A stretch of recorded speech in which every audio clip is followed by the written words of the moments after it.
Good morning students, स्वागत है आपका करम विद्या मंदिर इंस्टीट्यूट मुंडावर द्वारा संचालित ऑनलाइन क्लासेस KVM चैनल के द्वारा आपके पास एक क्लासेस पहुंच रही हैं।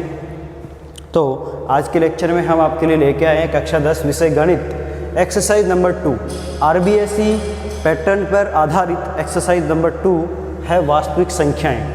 ओके बच्चों, तो आज हम वास्तविक संख्याएँ एक्सरसाइज शुरू कर रहे हैं। इस एक्सरसाइज में सब क्या क्या चीज़ें हैं, केवल संख्याओं के बारे में बताया गया है, वास्तविक संख्याओं के बारे में बताया गया है। तो इनकी डिटेल्स आप पहले समझ लीजिए। मैं इसका इंट्रोडक्शन आज पूरी एक्सरसाइज का करवा देता हूँ आपको। उसके बाद जब आप अपना इंट्रोडक्शन समझ लेंगे तो क्वेश्चंस करना आसान हो जाएगा। 50% आपके लिए ईजी हो जाएगा क्वेश्चन सोल्व करना।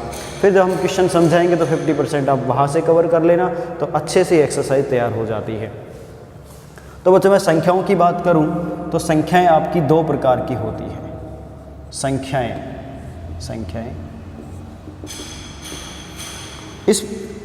इस पूरे वर्ल्ड में जितने भी संख्याएं हैं, इस पूरे वर्ल्ड में जितनी भी संख्याएं हैं उनको आप एक रेखा पर दर्शा सकते हैं, जिसको बोलते हैं संख्या रेखा। ये है एक संख्या रेखा। इसके बीच में यहाँ पे 0 होता है। यहाँ पे सारी धनात्मक संख्याएं आएंगी, सारी धनात्मक संख्याएं। कोई भी संख्या हो, चाहे वो 1 हो, 2 हो, 3 हो, चाहे 0.5 हो, चाहे 0.3 हो, मतलब कि कैसी भी संख्या हो, चाहे पूर्णांक हो, चाहे दशमलव में हो, चाहे अंडर रूट में हो, है ना, कैसी भी संख्या हो, वो संख्या यहाँ पे दर्शाई जा सकती है। इधर धनात्मक संख्याएं दर्शाते हैं, इधर कौन सी संख्याएं दर्शाते हैं? ऋणात्मक संख्याएं। ये ऋणात्मक संख्याओं को 0 से इस तरफ ऋणात्मक संख्याएं होंगी, 0 से इस तरफ पॉजिटिव संख्याएं होंगी, पॉजिटिव नंबर्स आएंगे सारे, इधर सारे नेगेटिव नंबर आएंगे।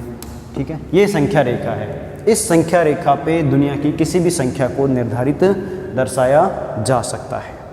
ओके, जैसे जैसे आप 0 से राइट में जाएंगे, ये है राइट साइड, जैसे जैसे आप 0 से राइट में जाएंगे वैसे वैसे नंबर बढ़ता जाएगा, नंबर का वेटेज भार बढ़ता जाएगा, बड़ा नंबर आता जाएगा। 1, 2, 3, 4, 4.5, 5, 5.5, 6, 6.5 ऐसे। जैसे जैसे आप लेफ्ट में आते जाएंगे इधर नंबर छोटा होता जाएगा। क्या होता जाएगा? छोटे क्रम में।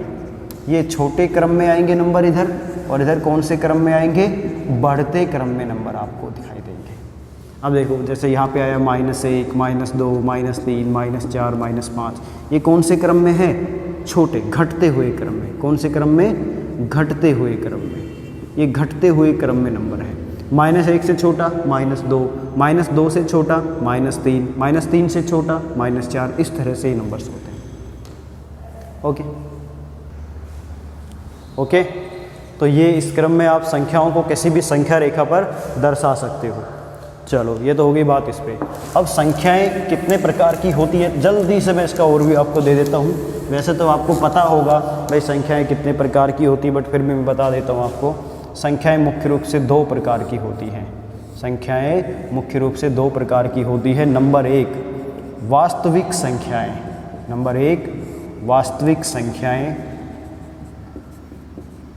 नंबर 2 अवास्तविक संख्याएं। अवास्तविक संख्याएं।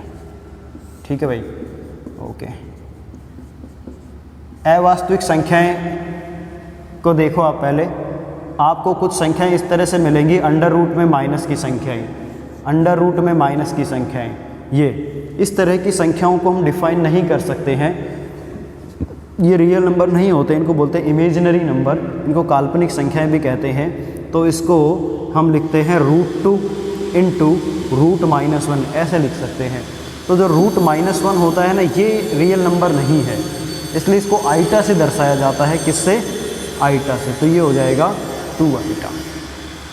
√2 को क्या लिख देंगे? √2 आइटा। -2 को इस तरह से दर्शाया जाता है। इसको क्या लिख देंगे? √3 आइटा लिखा जाता है। तो √-1 एक अवास्तविक संख्या है। तो जितनी भी संख्याएं अंडर रूट में माइनस में लिखी हुई आएंगी वो अवास्तविक संख्याएं रहेंगी। ठीक है, इनके अलावा जितनी भी संख्याएं, इसके अलावा जितनी भी संख्याएं हैं, चाहे वो भिन्न रूप में है, चाहे वो दशमलव रूप में है, चाहे वो पॉइंट में दे रखी हो, चाहे वो आधी हो, चाहे पूरी हो, चाहे 1/4 हो, चाहे 3/4 हो, चाहे पूर्ण संख्याएं हो, चाहे 0 हो, सब वास्तविक संख्याएं होती हैं। अब ये वास्तविक संख्याओं को कैटेगराइज करें तो यहाँ पे आता है आपका पूर्ण संख्याएं, पूर्ण संख्याएं, ठीक है, पूर्णांक संख्याएं, पूर्णांक संख्याएं, ओके। और उसके बाद आता है आपका परिमेय संख्याएं,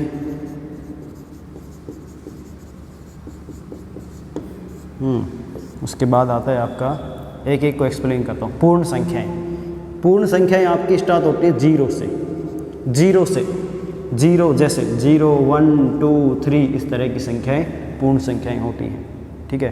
पूर्णांक संख्याएं, पूर्णांक संख्याएं जो होती हैं वो 1 से स्टार्ट होती है, 1, 2, 3, है ना, पूर्ण संख्याएं। और इनको हम बोलते हैं प्राकृत संख्याएं, सॉरी क्या बोलते हैं इनको, प्राकृत संख्याएं। पूर्ण संख्याएं तो 0, 1, 2, 3 होती हैं, और प्राकृत संख्याएं क्या होती हैं, 1, 2, 3, 4 ऐसे, ये नेचुरल नंबर्स होते हैं, ठीक है, ओके। परिमेय संख्याएं जो हैं उनको आप P/Q के रूप में दर्शाते हो। किसके रूप में दर्शाते हो, P/Q। P होता है अंश और Q होता है हर। अंश और हर के रूप में किसी संख्या को लिखा जाता है तो परिमेय संख्याएं हैं, लेकिन इसमें कंडीशन ये रहेगी कि Q का मान नॉट इक्वल टू 0 होना चाहिए, Q का मान नॉट इक्वल टू 0 होना चाहिए, ठीक है। इसके बाद आप लिख सकते हैं दशमलव संख्याएं, दशमलव संख्याएं, ठीक है, बहुत सारी संख्याएं होती हैं। दशमलव संख्याओं को आप इस तरह से 2.3, 3.4, 5.6 एक दशमलव के रूप में इसको दर्शा दिया, 0.002, 0.03 इस तरह से संख्याएं दशमलव संख्याएं कहलाती हैं, ओके। तो ये थोड़ा हल्का सा मैंने ओवरव्यू दिया संख्याओं के बारे में। बोर्ड थोड़ा नीचे जा रहा है, यहाँ से देखिए इसको, ओके। चलिए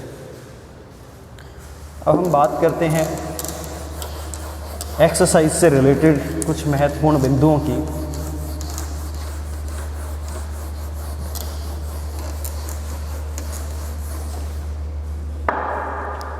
इस एक्सरसाइज में सबसे पहले आपका आता है अंकगणित की आधारभूत प्रमेय। ये एक मोस्ट इम्पोर्टेंट थ्योरम है। इसमें अंकगणित की आधारभूत प्रमेय, आधारभूत प्रमेय,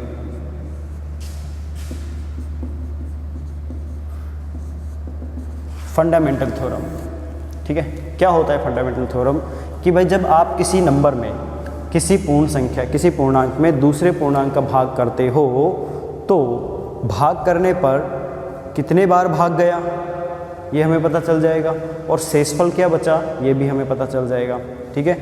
आप किसी संख्या में, जैसे आपने a संख्या में b का भाग दिया, आपने a में किसका भाग दिया, b का भाग दिया, भाग कितनी बार गया, q बार, मान लो q बार पूरा पूरा भाग हो गया, नीचे क्या बचेगा, शेषफल, उसको लिखेंगे r से। ये होता है, ये हो गया आपका शेषफल, ये क्या है, ये हो गया आपका भागफल, ठीक है। ये है क्या, भाज्य संख्या जिसमें भाग दे रहे हैं, और ये क्या है, जिसका भाग दे रहे हैं वो है भाजक, ठीक है। a संख्या में b का भाग दिया तो a में b का भाग दिया तो शेषफल कितना आया r, और भागफल कितना आया q, ठीक है। ये शेषफल की एक विशेष कंडीशन ये रहेगी कि शेषफल का मान इस भाज्य से, इस भाजक से कम रहेगा। शेषफल किससे कम रहता है, भाजक से कम रहता है, भाजक से कम आता है। शेषफल का मान हमेशा भाजक से कम आएगा। अगर शेषफल का मान भाजक से ज़्यादा हो गया तो एक बार और भाग चला जाएगा, फिर शेष माइनस करके निकालेंगे तो शेषफल भाजक से हमेशा छोटा रहेगा। तो ये होता है कि शेषफल का मान 0 से बड़ा या 0 के बराबर हो सकता है, लेकिन भाजक से छोटा आएगा। ये विशेष कंडीशन आपको याद रखनी है, क्या, कि भाई शेषफल का जो मान आता है वो भाजक से छोटा होता है और 0 के बराबर होता है या 0 से बड़ा हो सकता है, ठीक है।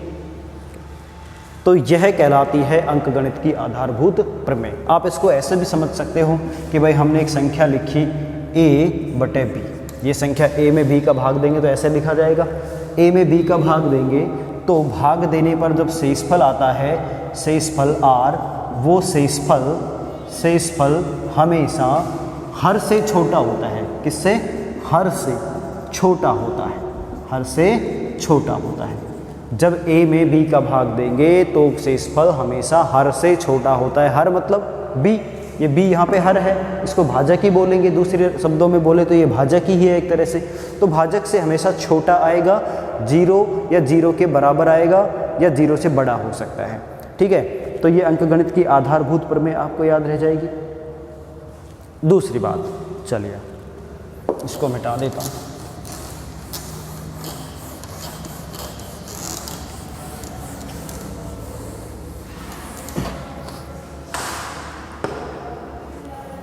यूक्लिड विभाजन प्रमेय का, यूक्लिड विभाजन प्रमेय, यूक्लिड विभाजन प्रमेय ये है आपकी यूक्लिड। यूक्लिड विभाजन प्रमेय, प्रमेयिका बोलते हैं इसको, प्रमेयिका लिखते हैं ऐसे, प्रमेयिका, यूक्लिड विभाजन प्रमेयिका। ये भी सेम ऐसे ही है कि आप किसी एक संख्या a में जब b का भाग करते हैं तो भागफल कितना आया q और शेषफल कितना आया r। ठीक है, तो आप इस भाज्य को, ये क्या था आपका भाज्य, ये क्या था भागफल, ठीक है, ये क्या है शेषफल और ये क्या है भाजक। तो भाज्य को आप इस तरह से लिख सकते हो, a बराबर भाजक गुना भागफल b गुना q प्लस शेषफल। ठीक है, कैसे लिखा जा सकता है? इस तरह से हिंदी में देखिए, भाज्य बराबर भागफल, भागफल गुना भाजक या भाजक गुना भागफल प्लस शेषफल। इस तरह से आप इसको समझा सकते हैं कि भाज्य का मान भाजक और भागफल के गुणनफल और इसमें शेषफल जोड़ने से जो मान आता है उसके बराबर आता है। ठीक है, यह प्रमेय यूक्लिड विभाजन प्रमेयिका कहलाती है। ओके, यूक्लिड विभाजन प्रमेयिका कहलाती है। इसमें r का मान 0 भी हो सकता है। r का मान क्या हो सकता है?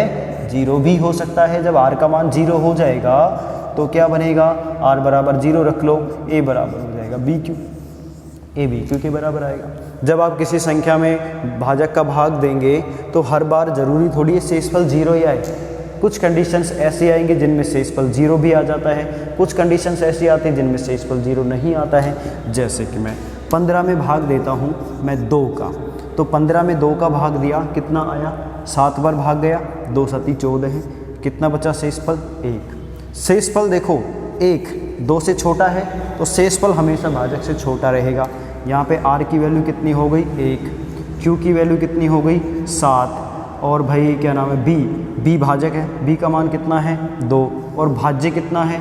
a बराबर 15। अब इस यूक्लिड विभाजन प्रमेयिका से देखिए, a का मान आपको ज्ञात करना है तो a बराबर क्या होता है? b गुना q, यानी कि 2 गुना 7, इसमें कितना जोड़ेंगे? 1, तो a बराबर हो जाएगा, शेषफल जोड़ेंगे इसमें, 2 7 14 प्लस 1 15, तो a का मान कितना आ गया? 15 आया कि नहीं आया? ठीक है, तो ये आपकी यूक्लिड विभाजन प्रमेयिका है जिसमें शेषफल का मान कितना था? 1 था। शेषफल हमेशा, शेषफल किससे छोटा है? b से छोटा है। किससे बड़ा है? 0 से बड़ा है या 0 के बराबर हो सकता है। अब मैं एक केस लेके चलता हूँ जिसमें शेषफल आप 0 लेके समझिए। जैसे 20 में आप 2 का भाग दो, या सॉरी 5 का भाग दे लो, चलो 5 का भाग 4 बार गया, 5 चौक 20, शेषफल कितना बचा? 0। ठीक है, तो r की वैल्यू कितनी हो गई? 0। q बराबर कितना है? 4, b बराबर कितना है? 5, a बराबर कितना है? 20। ठीक है, अब a का मान क्या आएगा? a बराबर आएगा मात्र bq के बराबर होगा। bq प्लस r होता है लेकिन r का मान 0, तो a बराबर हो जाएगा bq के। ठीक है, देखो आता है कि नहीं आता भाई?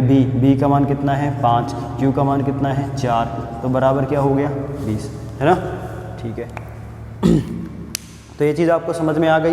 ये यूक्लिड विभाजन प्रमेयिका थी। अब हम बात करते हैं इसके बाद यूक्लिड विभाजन एल्गोरिथम की। इससे ही मिलता जुलता है यूक्लिड विभाजन एल्गोरिथम। यूक्लिड विभाजन एल्गोरिथम का उपयोग दो संख्याओं का या दो से अधिक संख्याओं का महत्तम समापवर्त ज्ञात करने में किया जाता है। आपको दो संख्याएं दे दी, उनका मैसे ज्ञात करना हो तो मैसे ज्ञात करने के लिए आप किसका उपयोग करेंगे? यूक्लिड विभाजन प्रमेयिका का। इसके कुछ स्टेप्स होते हैं, सॉरी यूक्लिड विभाजन एल्गोरिथम, यूक्लिड विभाजन एल्गोरिथम का उपयोग क्यों करेंगे? मैसे ज्ञात करने के लिए। क्या ज्ञात करने के लिए? मैसे ज्ञात करने के लिए। ठीक है, आपको दो संख्याएं दी जाएगी पहले चरण में। पहले चरण में आप दो संख्याएं लेंगे a व b, दो संख्याएं आप मान लेंगे, दो संख्याएं लेते हैं, a व b दो संख्याएं लेते हैं। ठीक है, इनमें से बड़ी संख्या को भाज्य मानेंगे और छोटी संख्या को क्या मानेंगे? भाजक। बड़ी संख्या में क्या होगा? बड़ी तो भाज्य होगी और भाजक क्या होगी? छोटी। कंपैरिजन करेंगे दोनों संख्याओं का तो दोनों में जो बड़ी है वो भाज्य है, जो छोटी है वो भाजक है। ठीक है, तो बड़ी संख्या में छोटी संख्या का भाग करेंगे, तो बड़ी संख्या में छोटी संख्या का भाग करेंगे तो a में b का भाग करने पर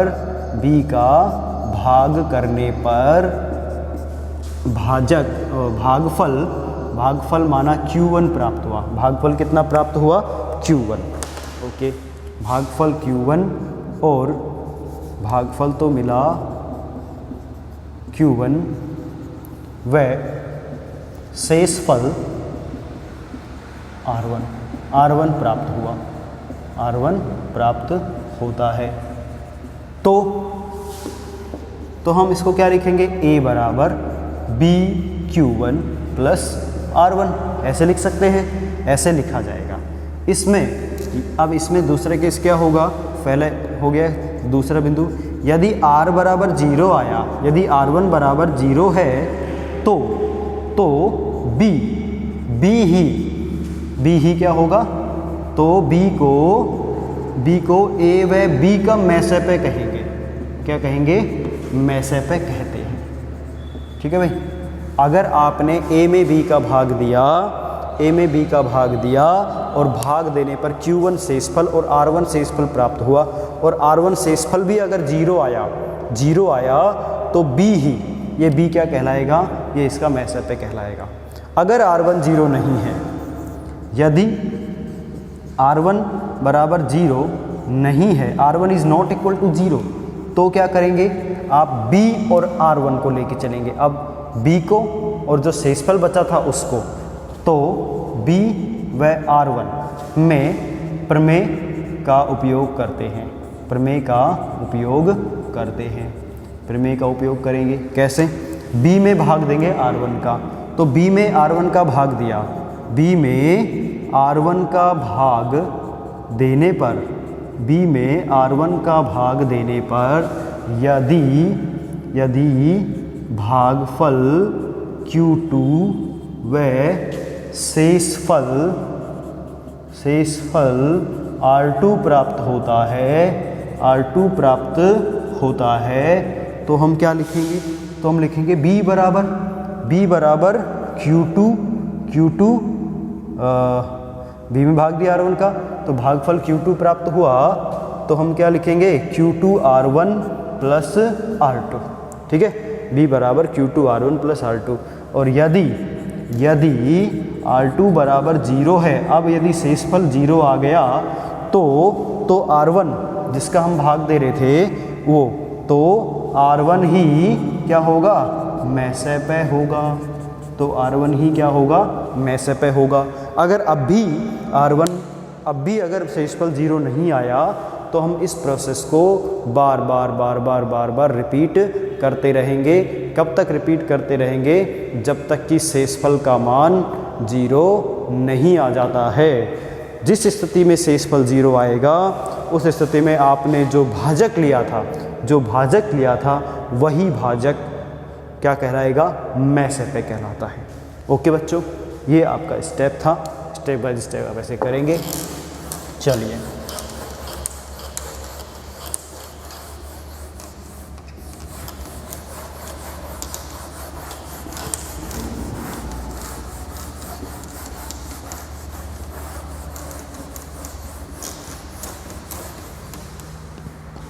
अब बात करते हैं अगले टर्म की।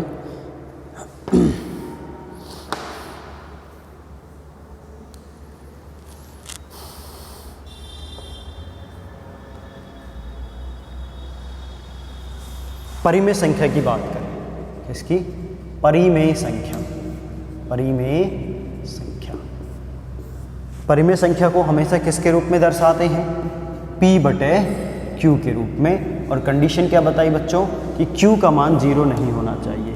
अब कोई पूछे कि भाई Q का मान 0 क्यों नहीं होना चाहिए, तो उसका सीधा सा जवाब ये है, अगर मान लो कि माना Q बराबर 0 है, Q बराबर 0 है, तो भिन्न क्या बनेगी? तो भिन्न बनेगी P बटे 0। अब P में जब 0 का भाग देंगे तो क्या आएगा? अनंत आता है। क्या आता है? अनंत। और अनंत एक अपरिभाषित संख्या है। कैसी संख्या है? अपरिभाषित। अपरिभाषित है। अपरिभाषित का मतलब जिसको हम डिफाइन नहीं कर सकते हैं, जिसको एक्सप्लेन नहीं कर सकते हैं, जिसका मान ही नहीं पता क्या आएगा। इसलिए जब आप Q का मान 0 रख देंगे तो भिन्न के बारे में कुछ पता ही नहीं चलेगा इसका मान क्या है, ये अपरिभाषित हो जाएगी। इसलिए ऐसा मान नहीं रखना हमें जिससे कि भिन्न अपरिभाषित हो जाए। ठीक है, इसलिए Q का मान 0 के बराबर नहीं होना चाहिए। जैसे कि मैं एग्जाम्पल दूँ आपको। एग्जाम्पल ये है x/2 - 1 बराबर है 5। ये एक संख्या है, x/2 - 1 बराबर है 5। ठीक है ना, सॉरी ऐसे इसको 2/x - 1 बराबर है 5। x का मान ज्ञात करो। किसका मान ज्ञात करो? x का मान ज्ञात करो। तो x का मान 0 नहीं होना चाहिए, बस क्या नहीं होना चाहिए? 0। x का मान 0 के अलावा कुछ भी आ सकता है। x का मान 0 के अलावा कुछ भी होगा चलेगा, लेकिन 0 नहीं होना चाहिए, क्योंकि अगर आप 0 कर देंगे यहाँ पे तो ये क्या हो जाएगा? अनंत। अनंत में से 1 घटाएंगे तो अनंत ही रहता है। और यहाँ पे आ गया अनंत और यहाँ पे आ गया 5। क्या अनंत 5 के बराबर होगा? नहीं होगा। ये हो जाएगा अनडिफाइंड। क्या हो जाएगा? अनडिफाइंड। इसलिए x का मान क्या नहीं होना चाहिए? 0 के बराबर नहीं होना चाहिए।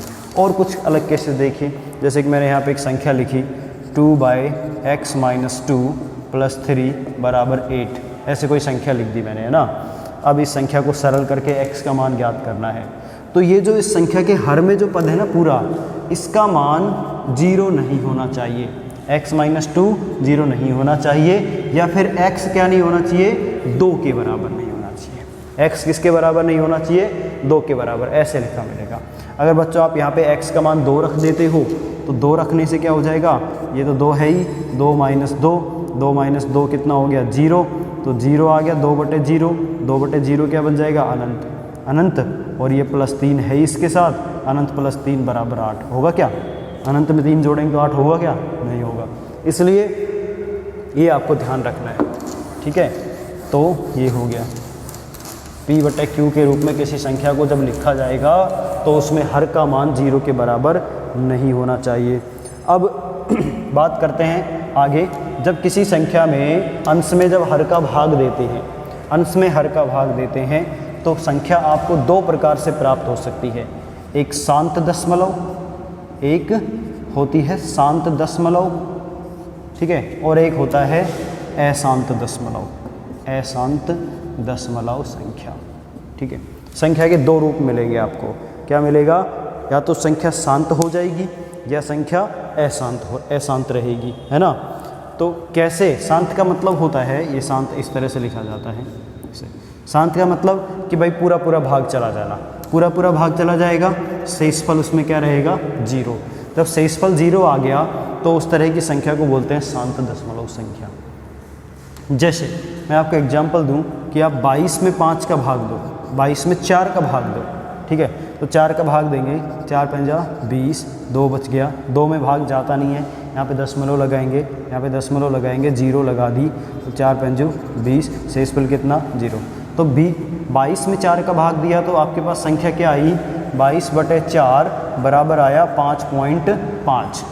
तो देखो भाग पूरा पूरा चला गया कुछ देर के बाद, तो शेषफल कितना आ गया? 0। तो ये एग्जाम्पल है आपका शांत दशमलव संख्या का। ठीक है, अब बात करते हैं अशांत दशमलव संख्या। अशांत दशमलव संख्या भी 2 प्रकार की हो सकती है। अशांत दशमलव संख्या भी 2 प्रकार की हो सकती हैं। पहला आवर्ती, आवर्ती अशांत दशमलव संख्या, आवर्ती अशांत दशमलव संख्या। और दूसरा होता है अनावर्ती, अनावर्ती अशांत संख्या, अशांत दशमलव संख्या। ठीक है, दो प्रकार की संख्याएं हो सकती हैं, आवर्ती और अनावर्ती।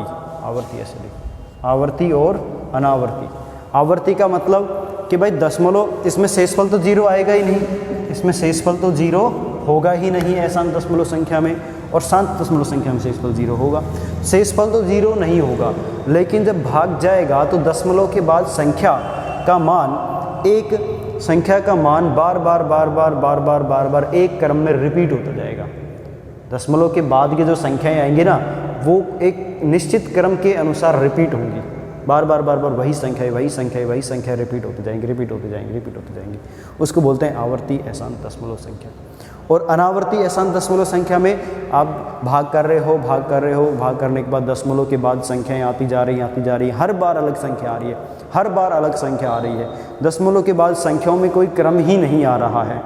तो इस प्रकार की संख्याओं को क्या बोलते हैं?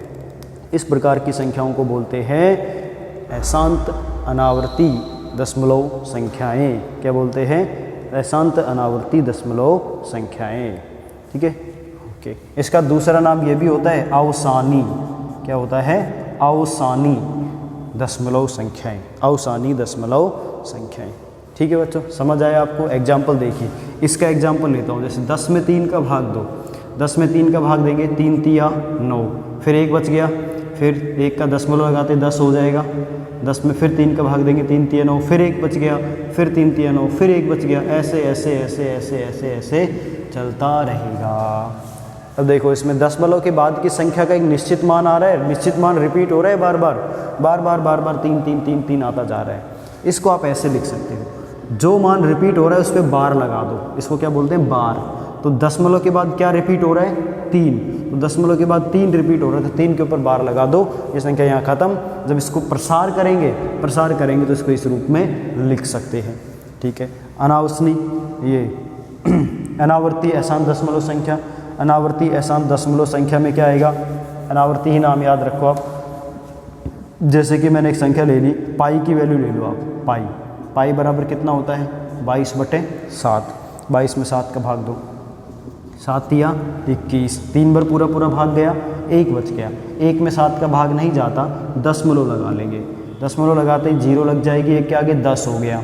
तो 10 में भाग देंगे तो 7 एकम 7, फिर 3 बच गया, 30 हो गया, फिर 7 चौक 28, फिर बच गया 2, 7 दूनी 14, फिर बच गया 6, 7 8 56, फिर बच गया 4, 7 पंजू 35, फिर बच गया 5, 7 7 49, फिर बच गया 1, 7 एकम 7, फिर बच गया 3, 7 चौक 28, फिर बच गया 2, 7 दूनी 14, फिर बच गया 6 बच गया, तो 6 बच गया तो 7 8 56, है ना। इस तरह से रिपीट हो रहा है।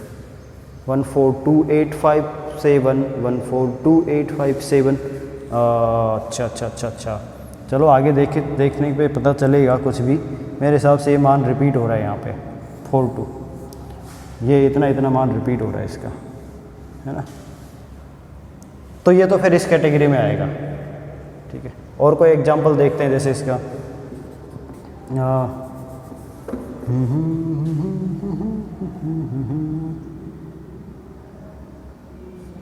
जैसे 17/3 करके देखें। 17 में 3 का भाग दो, इधर देखिए 17/3 करके देखो। 3 पंजू 15, बच गया 2, 0 हो गया, 3 6 18, फिर बच गया 2, 3 6 18। ये भी ऐसा ही आ रहा है, ये भी ऐसा ही आ रहा है। 19 में 3 का भाग करके देखो। 3 3 6 18, बच गया 1, तो 1 बच गया तो 10 हो गए, 3 3 9 है, फिर 1 बच गया, फिर 3 3 9, फिर 1 बच गया, ये भी यही आ रहा है। अच्छा जी, ठीक है। 13 में 7 का भाग दे के देखो।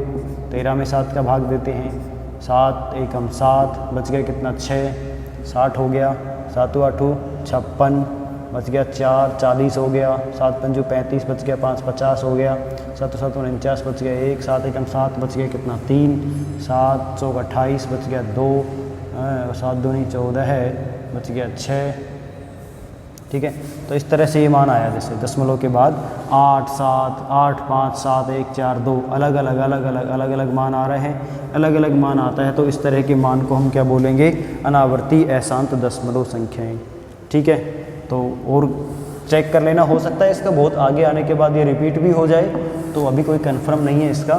तो इस तरह से आप संख्याएं 2 प्रकार की हो जाएंगी आपकी। ठीक है, वास्तविक और अवास्तविक संख्याएं। ठीक है, अच्छा अब मैं थोड़ा सा और बता देता हूँ कि जो p/q के रूप में जो शांत दशमलव संख्या आई थी, p/q के रूप में जब शांत दशमलव संख्याएं आएंगी तो उसमें जो q होता है उसको 2 की पावर m × 5 की पावर n के रूप में दर्शा सकते हैं। यदि हर को 2 की पावर m × 5 की पावर n के रूप में व्यक्त किया जा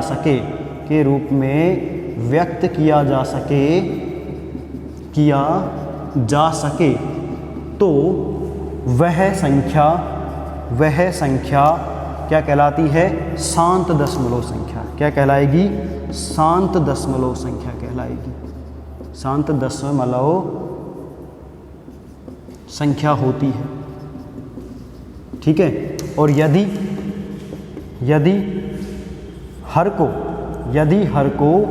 हर को 2 की पावर m × 5 की पावर n के रूप में व्यक्त नहीं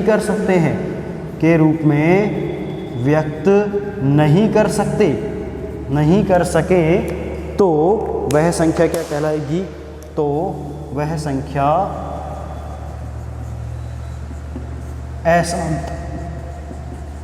अशांत दशमलव होती है। क्या होती है, अशांत दशमलव संख्या होती है।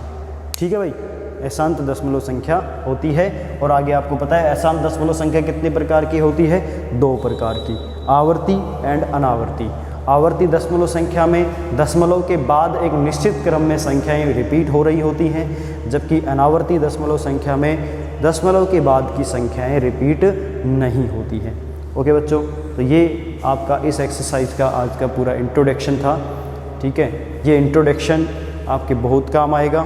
आपके पास बुक्स वगैरह हो तो वहाँ से भी आप थोड़ा सा इसको पढ़ लेना। अब मैं आपको नेक्स्ट चैप्टर में एक्सरसाइज लेके आऊँगा 2.1 नेक्स्ट लेक्चर में। Thank you.